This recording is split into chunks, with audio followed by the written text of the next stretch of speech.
வணக்கம். உதயநிதியின் ஆடியோ வெளியாகி திமுகவின் அரசியல் வட்டாரத்தில் பரபரப்பை ஏற்படுத்தியுள்ளது. நண்பர்களே, ஒரே ஒரு லைக் மற்றும் சப்ஸ்கிரைப் பண்ணிருங்க. தாவேகாவின் ஆட்சியை எப்படியாவது கலைக்க வேண்டும், குறிப்பாக விஜய் அவர்கள் முதல்வராக வந்துவிடவே கூடாது என்பதுதான் தற்பொழுது உதயநிதி அவர்களது திட்டமாக இருந்தது.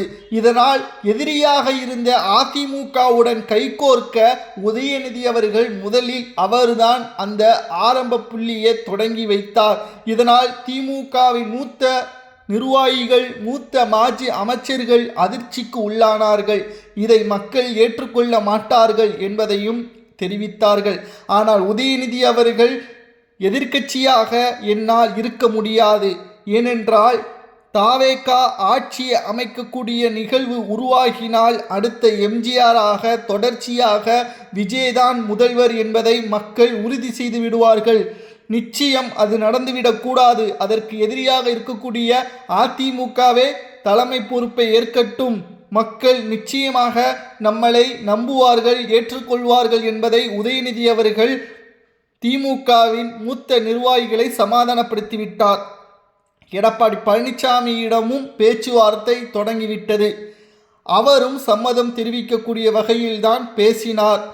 ஆனால் இங்கு பிரச்சனை உதயநிதி அவர்களுக்கு எங்கு ஆரம்பித்தது தெரியுமா? கூட்டணிகள் தான். விசிக, முஸ்லீம் லீக், கம்யூனிஸ்ட், காங்கிரஸ் இதற்கு முற்றிலும் எதிர்ப்புகளை தெரிவித்தார்கள். நேற்று முஸ்லிம் லீக் கட்சியின் தலைவர் காதர் மொஹிதீன் அவர்கள் ஒரு செய்தியாளர்களது சந்திப்பின் பொழுது ஒரு தகவலை தெரிவித்தார். அதாவது ஸ்டாலின் அவர்களும் அவரது மகன் உதயநிதியும் விஜய் அவர்கள் முதல்வராவதை ஏற்றுக்கொள்ள முடியாமல் எடப்பாடியிடம் தொடர்பு கொண்டு பேசிய பிறகு என்னிடம்தான் பேசினார்கள்.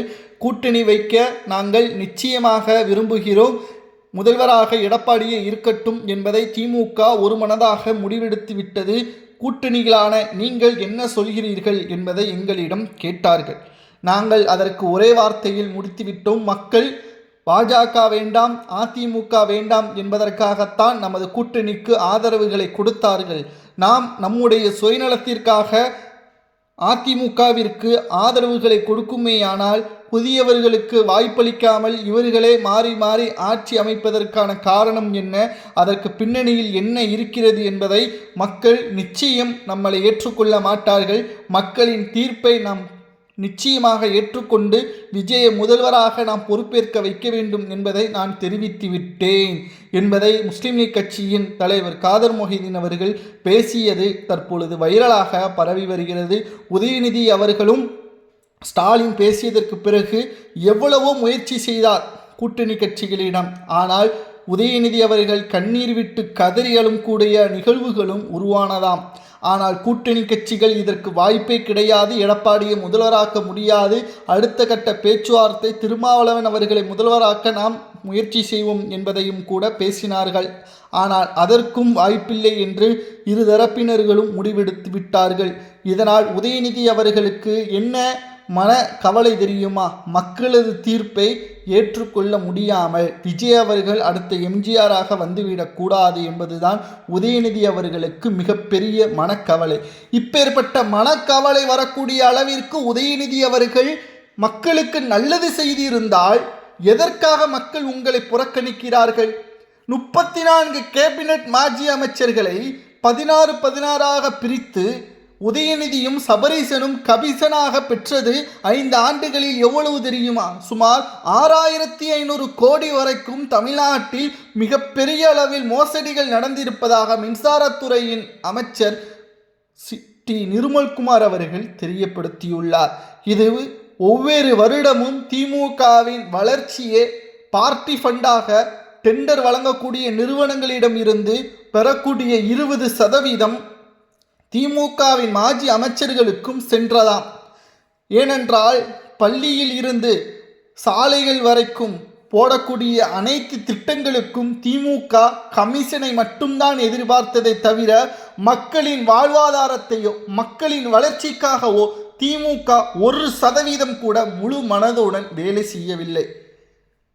ஒட்டுமொத்தமாக திமுக தோல்வியை தழுவியதற்கும் திமுக ஆட்சியை இழந்ததற்கும் இவர்கள் மட்டுமே தான் பொறுப்பே தவிர தமிழக மக்கள் பொறுப்பேற்க முடியாது. உதயநிதி அவர்கள் அந்த ஃபோன் காலில் அந்த வாய்ஸ் ரெக்கார்டை நாம் பார்க்கும் பொழுது அவரது ஒட்டுமொத்தமான வார்த்தைகளை கெஞ்சும் அளவிற்கு கூட்டணிகளிடம் பேசியுள்ளார். நீங்கள் மனசு வச்சா மட்டும்தான் விஜய் அவர்களை முதல்வராக்க முடியாது, நீங்கள் ஆதரவுகளை கொடுங்கள் என்று முஸ்லீம் லீக்கிற்கும் விசிகாவிற்கும் தெரியப்படுத்தினார்களாம். ஆனால் ஒருபோதும் நாங்கள் இதற்கு ஆதரவுகளை கொடுக்க மாட்டோம், மக்களது தீர்ப்பை ஏற்றுக்கொண்டுதான் ஆக வேண்டும், அடுத்த 5 ஆண்டுகளில் நாம் நடக்கக்கூடிய தேர்தலினால் பார்த்து கொள்ளலாம் என்பதை தெரிவித்து விட்டார்கள். இப்பேற்பட்ட மிகவும் மோசமான கட்சிக்கு நாம் வாக்களித்தோம் என்றால் அது 2021 ஸ்டாலின் அவர்கள் பிரச்சாரம் செய்ததற்காகத்தான். ஆனால் உண்மையான திமுக என்பதை மீண்டும் ஒரு முறை உறுதி செய்துவிட்டார்கள். இதனால்தான் மறைந்த முன்னாள் முதல்வர் ஜெயலலிதா அவர்கள் திமுகவை 10 ஆண்டுகள் ஆட்சி அமைக்க முடியாமல் திணற வைத்ததற்கு காரணம் என்ன தெரியுமா? பிரச்சாரத்திற்கு செல்லும் பொழுது மறைந்த முன்னாள் முதல்வர் ஜெயலலிதா அவர்கள் ஒரே வார்த்தை மட்டும்தான் பேசுவாராம், திமுக ஒரு ஊழல் சக்தி, ஊழலை எப்படி செய்ய வேண்டும் என்பதை அவர்கள் மாஸ்டர் டிகிரி படித்திருக்கிறார்கள். அவரிடம் நீங்கள் தமிழ்நாட்டை ஒப்படைக்கப் போகிறீர்களா, அல்லது நியாயமான மக்களின் பாதுகாப்பான ஒரு அரசை உருவாக்க வேண்டும் என்றால் அதிமுகவிற்கு வாக்குகளை செலுத்துங்கள் என்று அப்பொழுது மறைந்த முன்னாள் முதல்வர் ஜெயலலிதா அவர்கள் பிரச்சாரம் செய்வார்களாம். ஆனால் தற்பொழுது திமுகவோ மக்களின் வாழ்வாதாரத்தையும் மக்களின் வளர்ச்சிக்காகவோ 1% கூட மனப்பூர்வமாக இவர்கள் திட்டங்களில் கையொப்பம் இடவில்லை. பார்ட்டி ஃபண்ட் என்று சட்டப்பேரவையில் முதல்வர் விஜய் அவர்கள் பேசும் பொழுது சேகர்பாபு அவர்கள் சட்டப்பேரவையில் திருவென்று முழித்து கொண்டிருப்பார். அந்த வீடியோவை நீங்கள் பார்த்திருப்பீர்கள். அதற்கு காரணம் என்ன தெரியுமா? பார்ட்டி ஃபண்ட் என்று கூறிய அடுத்த நொடியே பிரச்சனையில் ஈடுபட்டார்கள் திமுகவினர்கள். ஆனால் சேகர்பாபுவிற்கு என்ன பயம் தெரியுமா? நமது பெயரும் அதில் இருக்கிறதா? ஏனென்றால் சேகர்பாபு தான் அறநிலைத்துறை அமைச்சரில் ஒரு மன்னனாக அந்த துறையில் இருந்தால் ஒட்டுமொத்த டெண்டர்களுக்கும் அவர்தான் சொந்தக்காரர்.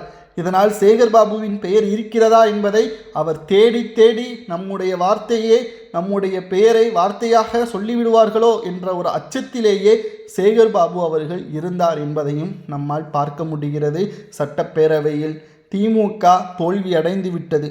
உதயநிதி அவர்கள் கூட்டணி கட்சிகளிடம் தொலைபேசியில் பேசி கண்ணீர் விட்டு கதறி அழுத போதிலும் கூட்டணியே உறுதி செய்ய முடியாது என்று தெரிவித்து விட்டார்கள்.